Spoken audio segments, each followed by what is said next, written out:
नमस्कारं। मम नाम इनिया। अहं पञ्चसुभाषिताः वदामि। अधमादनमिच्छन्ति धनं मानं च मध्यमाः।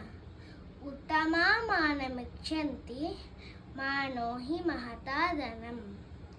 एके एव तपः कुर्यात् द्वौ स्वाध्यायपरौ हितौ। त्रयोदिका वा क्रीडायां प्रवासेऽपि च ते मताः।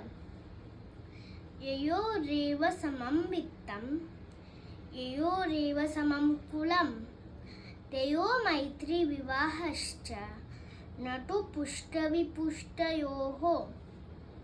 वन्दे सरस्वतीं देवीम् उत्तमाङ्गेन सर्वदा।